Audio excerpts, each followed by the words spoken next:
আসসালামু আলাইকুম, স্বাগত জানাচ্ছি আরটিভি সকালের সংবাদে। আপনাদের সঙ্গে আছি আমি নাবিলা হাসান। খ্রিস্টান ধর্মাবলম্বীদের প্রধান ধর্মীয় উৎসব শুভ বড়দিন আজ। খ্রিস্ট ধর্ম মতে এই দিনে বেথলেহেমের গোশালায় মানবজাতির ত্রাণকর্তা হিসেবে আবির্ভাব ঘটেছিল যীশু খ্রিস্টের। প্রার্থনা ও নানা আনুষ্ঠানিকতার মধ্য দিয়ে রাজধানীর গির্জাগুলোতে দিনটি পালন করছেন খ্রিস্টান সম্প্রদায়। বর্ণিল সাজ ও আলোকসজ্জায় সাজানো হয়েছে উপাসনালয়গুলো। সাকিবুর রহমানের রিপোর্টে বিস্তারিত।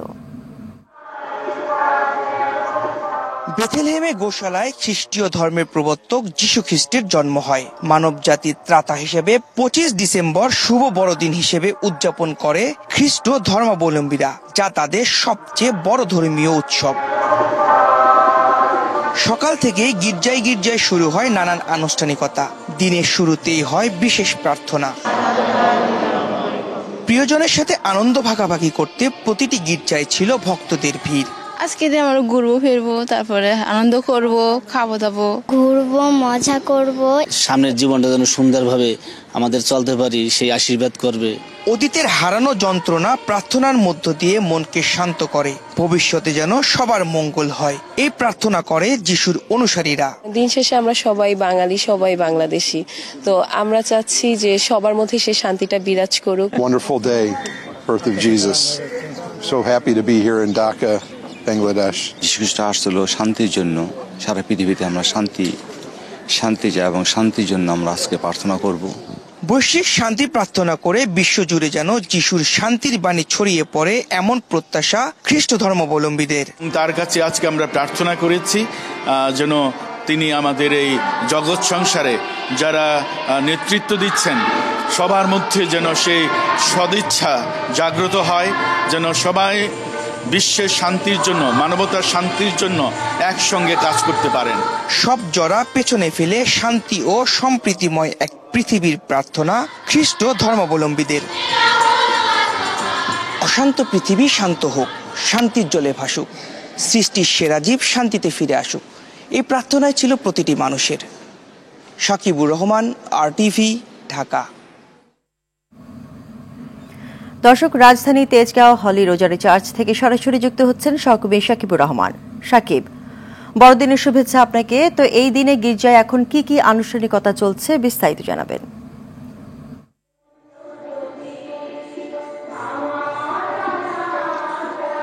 নাবিলা, আপনার মাধ্যমে প্রথমে দর্শকদেরকে জানাতে চাই মেরি ক্রিসমাস।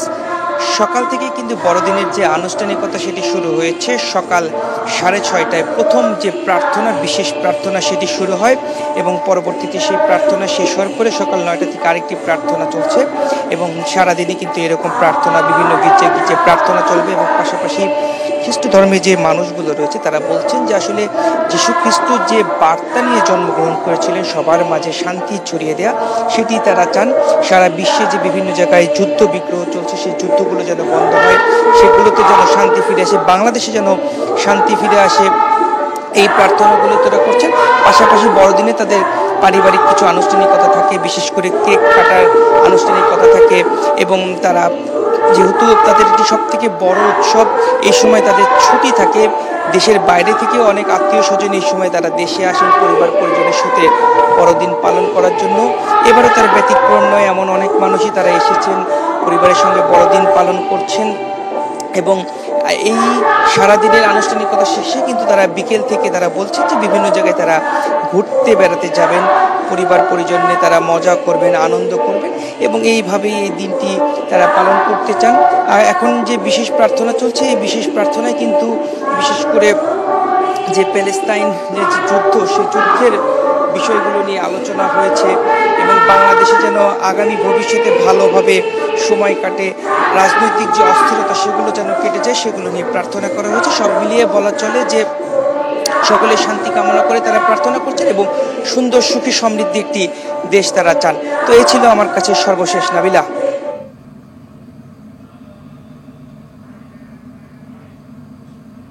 ধন্যবাদ সাকিব আপনাকে। অন্তর্বর্তী সরকারের প্রধান উপদেষ্টা ডক্টর মোহাম্মদ ইউনূস বলেছেন, যার যার ধর্মের শান্তির বাণী নিজের মধ্যে স্থাপন করলে অন্যের ধর্মের সঙ্গে কোনো বিভেদ থাকবে না। গতকাল রাতে বড়দিন উপলক্ষে রাষ্ট্রীয় অতিথি ভবন যমুনায় খ্রিস্টান সম্প্রদায়ের প্রতিনিধিদের সঙ্গে শুভেচ্ছা বিনিময়ের সময় তিনি এই কথা বলেন। অন্যদিকে রাজধানীর কাকরাইলে অবস্থিত আর্চ বিশপের হাউস পরিদর্শন করেছেন সেনাবাহিনী প্রধান জেনারেল ওয়াকারুজ্জামান। এই সময় তিনি খ্রিস্টান ধর্মাবলম্বী সকলকে শুভ বড়দিনের শুভেচ্ছা জানান।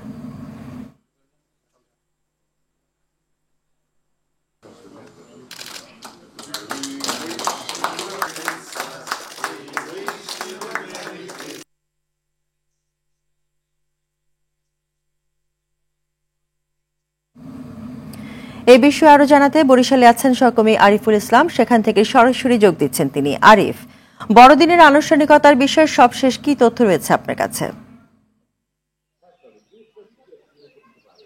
নাবিলা, ধন্যবাদ আপনাকে। খ্রিস্টযুগের মধ্য থেকে সকাল ৯টায় কিন্তু বরিশালের গির্জায় প্রার্থনা শুরু হয়েছে। আমি এখন আছি সদরের যে গির্জাটিতে, আপনি দেখাতে চাচ্ছি যে চারদিকে কিন্তু সাজ রব, অর্থাৎ গতকাল রাত 12:01 তারা কেক কাটার মধ্য দিয়েই কিন্তু এই যীশু খ্রিস্টের জন্মদিন অর্থাৎ তাদের যে শুভ বড়দিন সেটির আনুষ্ঠানিকতা শুরু করে। এবং এর আগে সন্ধ্যা থেকেই কিন্তু এখানে যারা ভক্ত রয়েছে, খ্রিস্ট ভক্তরা, তারা কিন্তু আসতে শুরু করে এবং প্রতিটি গির্জায় কিন্তু এই যে গোশাল ঘর তৈরি করা হয়েছে এবং এই গোশাল ঘরের মধ্যে থেকে যে যীশু খ্রিস্টকে রাখা হচ্ছে। এবং এখানে কিন্তু অন্যান্য যে খ্রিস্ট ধর্মাবলম্বী যারা রয়েছেন তারা কিন্তু আসছেন। এখন চলছে প্রার্থনা ভিতরে, যদিও সেখানে গণমাধ্যম কর্মীরা যাচ্ছেন না, যেহেতু তাদের প্রার্থনা চলছে। তো এর পরপরই হয়তো বা তারা আজকে বড়দিন উপলক্ষে বক্তব্য দিবেন। তবে চারপাশটা কিন্তু গতকালকে থেকে আমরা সাজানো দেখেছি গোটা বরিশালে।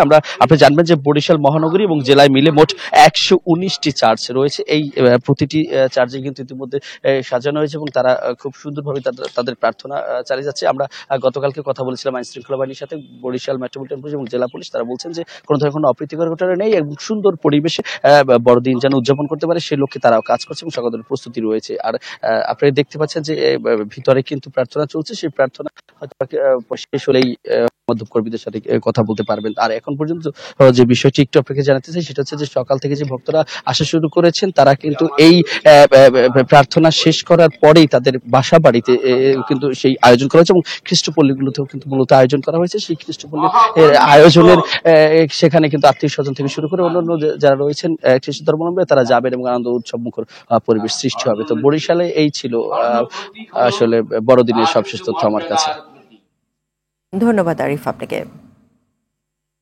হাইকোর্টের রায়ের পর সংবিধানের পঞ্চদশ সংশোধনীর মধ্য দিয়ে আবারও ফিরল তত্ত্বাবধায়ক সরকার ব্যবস্থা ও গণভোটের বিধান। এতে ভবিষ্যতে কোনো আইনি জটিলতা থাকল না, ফিরল জনগণের গণতান্ত্রিক অধিকার বলে মনে করেন আইনজীবী আহসানুল করিম।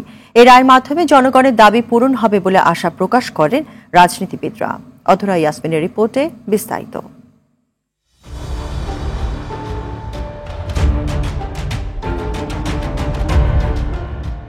1990 সালে সামরিক শাসক এরশাদের পতনের পর বাংলাদেশে প্রথম কোনো অন্তর্বর্তীকালীন সরকারের প্রয়োজনীয়তা দেখা দেয়। তখন প্রধান বিচারপতি শাহাবুদ্দিন আহমেদ অন্তর্বর্তী সরকারের নেতৃত্ব দিলেও সংবিধানে এরকম কোনো ব্যবস্থাই ছিল না। বিরোধী রাজনৈতিক দলগুলোর প্রতিবাদ উপেক্ষা করে 1996 সালে বিএনপি নির্বাচন আয়োজন করে সরকার গঠন করলেও আন্দোলনের মুখে ক্ষমতায় টিকতে পারেনি। বিরোধীদের দাবি মেনে সেই ষষ্ঠ সংসদে একদিনের এক অধিবেশনে সংবিধানের ত্রয়োদশ সংশোধনী আনা হয়। তাতে যুক্ত হয় নির্দলীয় তত্ত্বাবধায়ক সরকার ব্যবস্থা। পরবর্তীতে আওয়ামী লীগের প্রস্তাবেই 2011 সালের 30 জুন সংবিধানের পঞ্চদশ সংশোধনীর মাধ্যমে সেটি বাদ দেওয়া হয়। সম্প্রতি হাইকোর্টে সংবিধানের পঞ্চদশ সংশোধনীর রায়ে আবারও ফিরে আসে তত্ত্বাবধায়ক সরকার ব্যবস্থা। সংবিধানের পঞ্চদশ সংশোধনীর মাধ্যমে সংবিধান সমুন্নত হয়েছে উল্লেখ করে রাজনীতিবিদরা বলেন, সংবিধানকে পরিবর্তন করতে শুধু সংসদ নয়, সরাসরি জনগণের মতামত নিতে হবে। সরকার হবে জনগণের মতামতের পরিপ্রেক্ষিতে এবং জনগণের কাছে রাজনৈতিক দলগুলো তাদের সংস্কার প্রস্তাব নিয়ে যাবে, ম্যান্ডেট নেবে, তারপরে সংসদে পাশ করবে। দেশের জনগণ যেহেতু অধিকাংশই চায় তত্ত্বাবধায়ক সরকার, সুতরাং এই ব্যবস্থাটাই বাংলাদেশে প্রতিষ্ঠিত হবে বলে আমরা আশা করি এবং তত্ত্বাবধায়ক সরকার ছাড়া সুষ্ঠু নির্বাচন হবে না। এ রায়কে স্বাগত জানিয়ে আইনজীবীরা বলেন, তত্ত্বাবধায়ক সরকার ব্যবস্থা বিলুপ্ত করে আওয়ামী লীগ সরকার স্বৈরাচার হয়ে ওঠে, স্বপ্ন দেখে চিরস্থায়ী ক্ষমতায় টিকে থাকার। পঞ্চদশ সংশোধনীর মাধ্যমে ত্রয়োদশ সংশোধনীর যে বিলুপ্ত করা হয়েছিল সেটা আনকনস্টিটিউশনাল। অ্যাপিল ডিভিশন ত্রয়োদশ সংশোধনীকে অসাংবিধানিক বলে একটা রায় দিয়েছিল, যেটার বিরুদ্ধে রিভিউ পেন্ডিং আছে। রিভিউতে বলা হয় যে ত্রয়োদশ সংশোধনী বৈধ, তবে এটা স্বয়ংক্রিয়ভাবে কনস্টিটিউশনে আবার ফিরে আসবে। সুতরাং আইনি জটিলতা খুব একটা আছে বলে আমি মনে করি না। তত্ত্বাবধায়ক সরকার ব্যবস্থা ফিরে আসায় সুষ্ঠু ও নিরপেক্ষ নির্বাচনের মধ্য দিয়ে জনগণের প্রত্যাশা পূরণ হবে বলেও মনে করেন বিশিষ্ট জনেরা। বিগত সরকার স্বৈরাচার হওয়া আরম্ভ করলো, তারা স্বপ্ন। অধরা ইয়াসমিন, RTV, ঢাকা। নির্যাতন নিপীড়নের সহ্য করেও ছাত্র জনতার গণ অভ্যুত্থানে স্বৈরাচার শেখ হাসিনার সরকারকে বিদায় করতে পারাকে 2024-এর বড় অর্জন হিসেবে দেখছে বিএনপি। দলটির নেতাদের মতে গণতন্ত্র পুনঃপ্রতিষ্ঠায় নতুন বছরে জনগণের ভোটের অধিকার প্রতিষ্ঠা করা আরেকটি বড় চ্যালেঞ্জ। ষড়যন্ত্র মোকাবেলা করে দেশের স্বাধীনতা ও সার্বভৌমত্ব রক্ষায় রাজনৈতিক দলগুলোর মধ্যে জাতীয় ঐক্য ধরে রাখতে চায় বিএনপি নীতি নির্ধারকরা। 2024 সালে বিএনপি রাজনীতি ফিরে দেখছেন জাহিদ রহমান।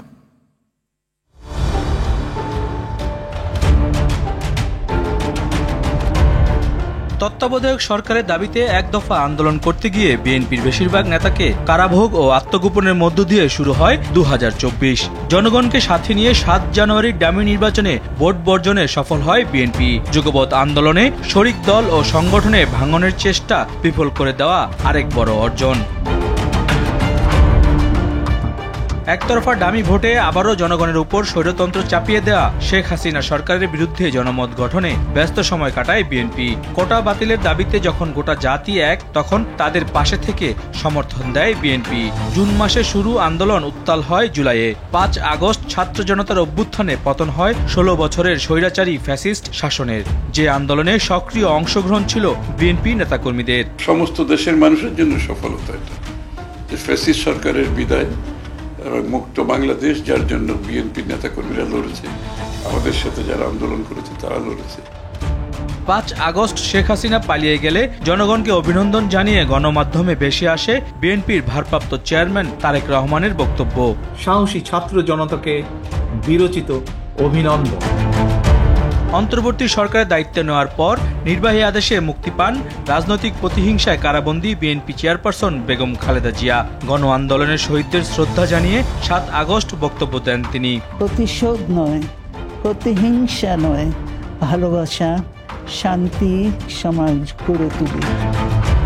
দীর্ঘ 1 যুগ পর অংশ নেন সশস্ত্র বাহিনীর অনুষ্ঠানে। গণতান্ত্রিক আন্দোলনে নতুন করে অনুপ্রাণিত করেন নেতাকর্মীদের। প্রভাবমুক্ত আইনি প্রক্রিয়ায় একে একে মামলা থেকে অব্যাহতি পেতে শুরু করেন বিএনপির ভারপ্রাপ্ত চেয়ারম্যান তারেক রহমান সহ গুরুত্বপূর্ণ নেতারা। রাষ্ট্র মেরামতে 31 দফা জনগণের কাছে তুলে ধরতে কর্মশালা, সভা, সেমিনারের মধ্য দিয়ে ব্যস্ত সময় পার করেন তারেক রহমান।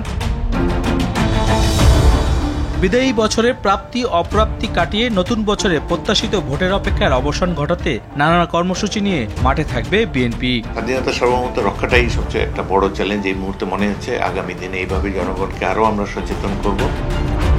জনগণের প্রত্যাশা পূরণে তাদের পাশে দাঁড়াতে বিএনপির ভারপ্রাপ্ত চেয়ারম্যান তারেক রহমানের নির্দেশনা মেনে মাঠে থাকতে চায় দলটির নেতাকর্মীরা।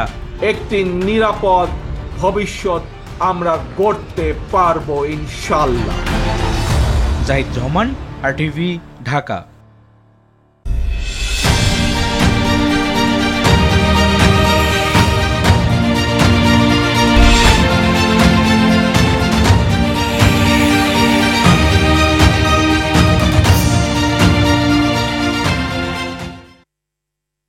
আইডিএলসি পরিবর্তনের পথে বাংলাদেশ। উৎপাদন ব্যয় কম ও লাভ বেশি হওয়ায় পান চাষে ঝুঁকছে দেশের শিক্ষিত বেকাররা। সঙ্গে ঐতিহ্য আর ইতিহাসকে ধারণ করে শত বছর ধরে পান চাষ করে স্বাবলম্বী হচ্ছেন পান চাষিরা। এতে বিগত বছর থেকে এবার পানের উৎপাদন বেশির আশা চাষিদের। এদিকে পান চাষিদের সহযোগিতা ও পরামর্শ দেওয়ার কথা জানায় কৃষি বিভাগ। রংপুর থেকে জাহাঙ্গীর আলম বাদল ও ময়মনসিংহ থেকে মোজাম্মেল খোকনের তথ্য ছবিতে জানাচ্ছেন ইমরুল কায়েস। বড় যে শোভা পাচ্ছে পান, গাছের পরিচর্যায় ব্যস্ত চাষি। এই চিত্র রংপুরের বিভিন্ন এলাকার। আবহাওয়া অনুকূলে থাকায় চলতি মৌসুমে পানের বাম্পার ফলন হয়েছে জেলার বেশ কয়েকটি উপজেলায়। স্থানীয় চাহিদা মিটিয়ে পাঠানো হচ্ছে দেশের বিভিন্ন প্রান্তে। পান চাষে উৎপাদন খরচ কম ও ফসল ভালো হওয়ায় পান চাষে আগ্রহ বাড়ছে শিক্ষিত বেকার যুবকদের। পান এটা একবার তুলতে পারেন, কিংবা লাগাতে পারেন, এটা আপনার 8-10 বছর কোনো সমস্যা ছাড়াই এটা আপনাকে সার্ভিস দিবে। লাভজনক আছে, কিন্তু পরিশ্রমও আছে এই জায়গায়, প্রতিদিনে ঢুকতে হয়, দেখতে হয়। পাড়া মহল্লায় এরকম বেকার ছেলের যুবকরা আছে, তারা ঘরে বসে না থেকে যদি এরকম করে, আমরা তাদের পাশে থাকবো, পরামর্শ দেব। এবছর জেলায় প্রায় 500 একর জমিতে পানের উৎপাদন করা হয়েছে। পান চাষের মাধ্যমে বেকার সমস্যা সমাধানে কাজ করছে কৃষি বিভাগ। রংপুর জেলায় 140 হেক্টর জমিতে পানের বরজ আছে। আমরা আশা করছি যে এই যে 140 হেক্টর আগামীতে হয়তো এটি বেড়ে যাবে। এদিকে অন্যান্য ফসলের চেয়ে লাভ বেশি হওয়ায় বাণিজ্যিকভাবে পান চাষ করছে ময়মনসিংহের 13 উপজেলার চাষিরা। একসময় যারা অন্যের জমিতে শ্রমিকের কাজ করত, উৎপাদন খরচ কম, আবহাওয়া অনুকূল ও রোগবালাই কম হওয়ায় বাড়ির সামনের পতিত জমিতে পান চাষ করছেন তারা। এতেই ভাগ্য বদলেছে চাষিদের। আমাদের স্থানীয় বাজারে চাহিদা পূরণ করে এবং বিভিন্ন জায়গায় মানে পানটা রপ্তানি করে, যেরকম ঢাকা, রাজশাহী, রংপুর, বরিশাল, চিটাগাং। পানে কোনো রোগবালাই নাই, জৈব সার দেওয়া হয়, কম সময়ে অনেক টাকা পাওয়া যায়। গ্রামের সাধারণত মানুষ ওনারা কর্মসংস্থানের জন্য অনেক জায়গায় যেতে হতো, কিন্তু এখন গ্রামের মানুষ গ্রামেই কর্মসংস্থান করতে পারতেছে। এবছর ময়মনসিংহের 394 হেক্টর জমিতে পানের চাষ হয়েছে বলে জানায় কৃষি অফিস। আমাদের মাঠ লেভেলের কর্মকর্তারা কৃষকদের পান উৎপাদন বিষয়ে বিভিন্নভাবে পরামর্শ দিয়ে থাকতেছে। কৃষকরা অত্যন্ত খুশি, তারা পান উৎপাদন করে বাজারে বিক্রি করতেছে এবং লাভবান হচ্ছে। ইমরুল কায়েস, RTV। পঞ্চগড়ে বয়ে যাচ্ছে মৃদু শৈত্যপ্রবাহ। উত্তরের হিমেল বাতাসে শীতের তীব্রতা বাড়িয়ে দিয়েছে। ভোর 6টার দিকে 9.4 ডিগ্রি সেলসিয়াস তাপমাত্রা বিরাজ করছে এই জেলায়। আগুন জ্বালিয়ে শীত নিবারণের চেষ্টা করছে দরিদ্র মানুষ। তবে তাপমাত্রা কিছুটা বেড়েছে দিনাজপুরে হিলিতে। সকালে 11.6 ডিগ্রি সেলসিয়াস তাপমাত্রা রেকর্ড করা হয়েছে। এর মধ্যে শিশু ও বয়স্করা আক্রান্ত হচ্ছে শীতজনিত নানা রোগে। চুয়াডাঙ্গায় ঠান্ডা বাতাসে ব্যাহত হচ্ছে মানুষের স্বাভাবিক কাজকর্ম। হাসপাতালে বাড়ছে শীতজনিত রোগীর সংখ্যা।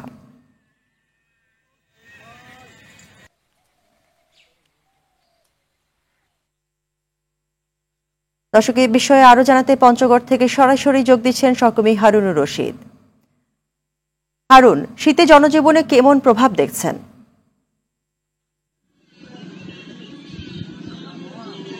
নাবিলা, প্রথমেই আপনাকে জানিয়ে রাখি যে আজকে সকাল 9টায় এখানে কিন্তু তাপমাত্রা কমে গিয়ে 9.3 ডিগ্রিতে নেমে এসেছে। অর্থাৎ এখানে গত 2 দিন ধরে এখানে মৃদু শৈত্যপ্রবাহ বয়ে যাচ্ছে। এই শৈত্যপ্রবাহের কারণে কিন্তু জনজীবনে একটা প্রভাব পড়েছে। বিশেষ করে গ্রামাঞ্চলের দিকে যে হাট বাজারগুলো রয়েছে সেগুলোতে কিন্তু সন্ধ্যার পরেই লোকজন অনেকটা কমে আসতেছে।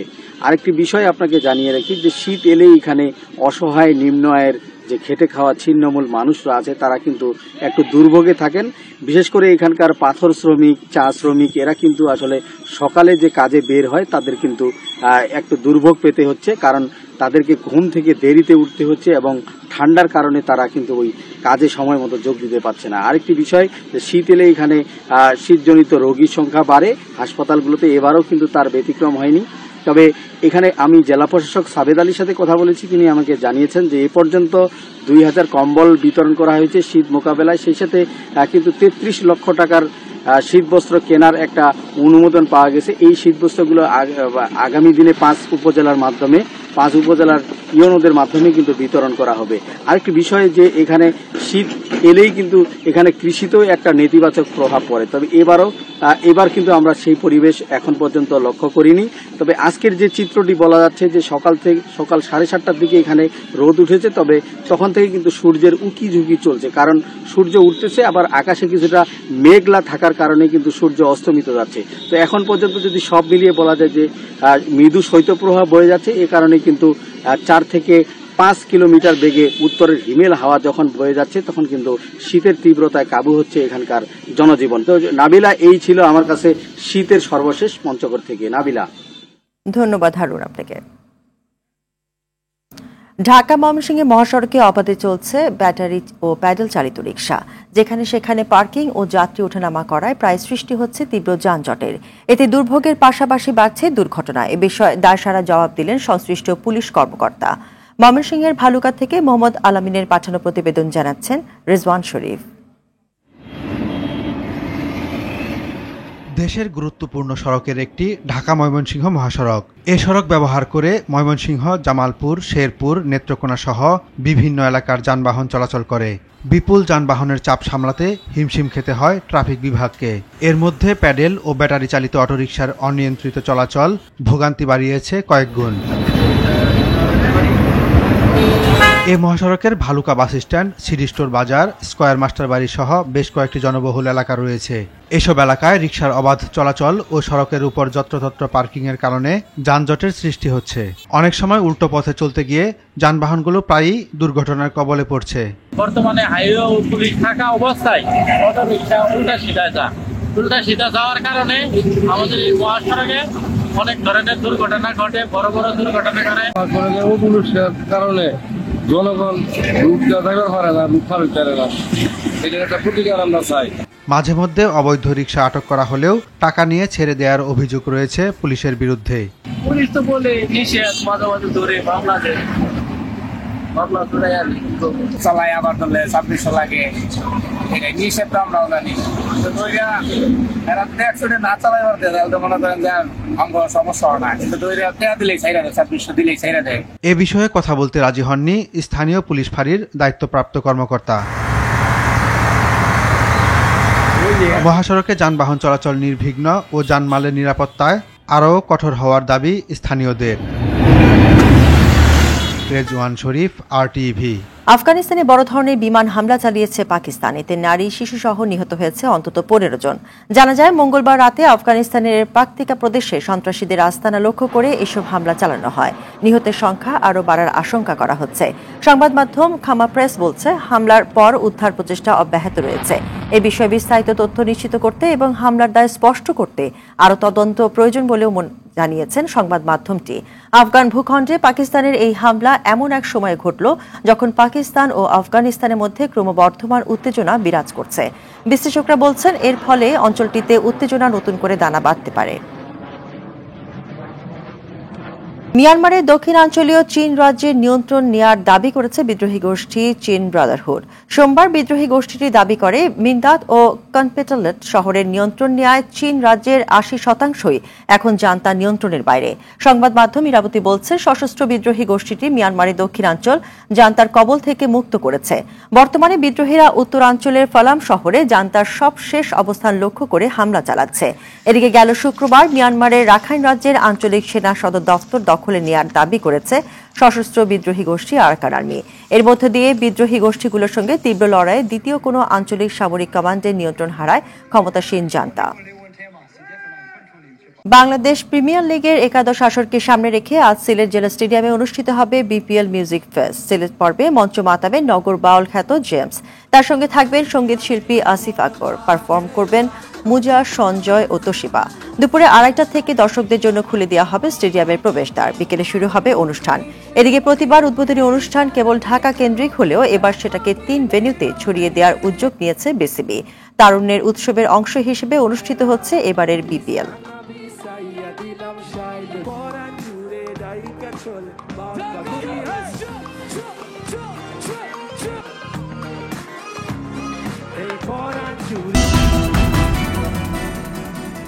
সকালের সংবাদ এই পর্যন্তই। মধ্যাহ্নের সংবাদ দুপুর 12টায় দেখার আমন্ত্রণ রইল। ধন্যবাদ সবাইকে।